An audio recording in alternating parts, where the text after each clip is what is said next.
Once upon a time, there were 100 million people. They had different interests, different beliefs, different occupations, but for the most part, they got along pretty well. Then one day, a gang of a few hundred people showed up. Need to zoom in some more to see them. I know they're there somewhere. Zoom in. There they are. And this gang of a few hundred said to the throng of 100 million, "From now on, you all have to give us a cut of everything you earn." This is an accurate graphical comparison between the number of American taxpayers and the number of U.S. congressmen. And the throng said, "Gosh, do we have to give you a cut of what we earn?" And the gang of a few hundred said, "Yes, you have to." And the throng said, "Well, okay, I guess we have to." And one little troublemaker asked, "What if we don't?" The gang of a few hundred didn't like this and said, "If you do not comply, we shall unleash upon you our legions of enforcers." And the throng cried, "Oh no, please don't. We will comply, we will pay." This is an accurate graphical comparison between the number of American taxpayers and the total number of IRS employees.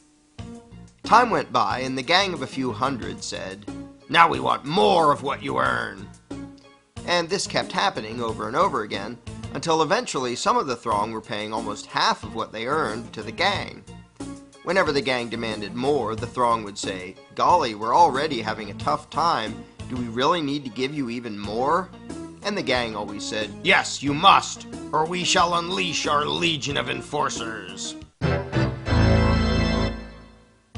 Now the gang of a few hundred was getting trillions of dollars every year, spending it on wars and pyramid schemes, giving away goodies to their friends, buying influence, and doing lots of other things. And some of the throng started saying, "We don't really like the war you're waging with the money we give you. Do we really have to be paying for that?" And the gang said, "Yes, we demand it.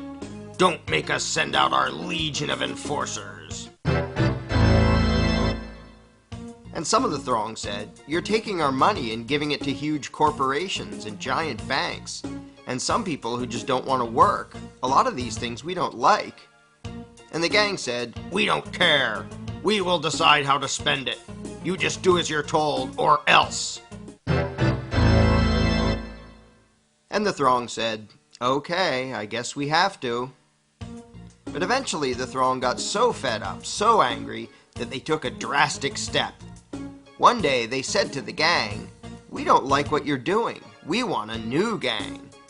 And after pouring a huge amount of time and money into the effort, they replaced the gang with a new gang. Then the throng pleaded with the new gang, "Now, at long last, can we keep our own money, or at least keep more of it?" And the new gang said, "Sorry, but after much discussion, we've decided that you can't. You have to keep giving us what you've been giving, in fact, a little bit more than before."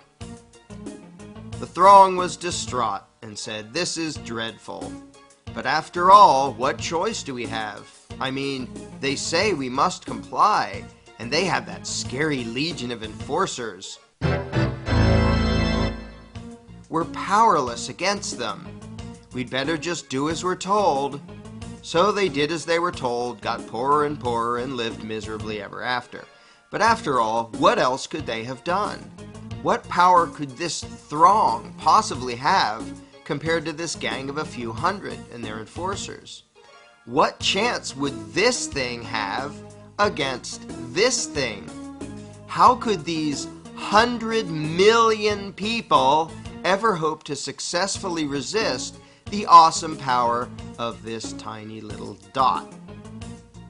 In case anyone missed this, let's review. Here's them. Here are their enforcers. Here's us. Them, us. Them, us.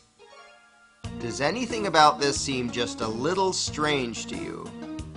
Are you perhaps wondering, why does the throng need the permission of the dot to do anything?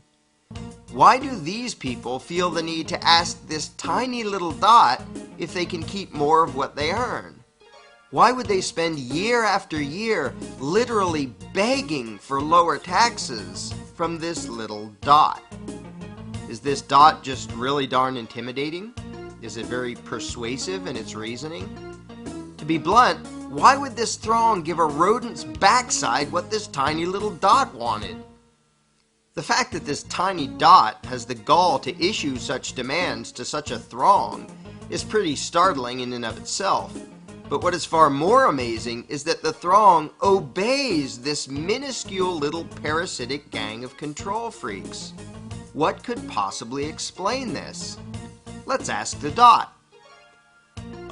This is how it works. When we, the dot, take your money and spend it on things you don't like, we're representing you. In fact, though you're not allowed to actually keep your own money, you're allowed to decide which little dot will steal half of what you earn. So that really means that you're in charge and that you're agreeing to give us your money. In fact, we, the dot, are serving you when we take your money and spend it on things you don't like.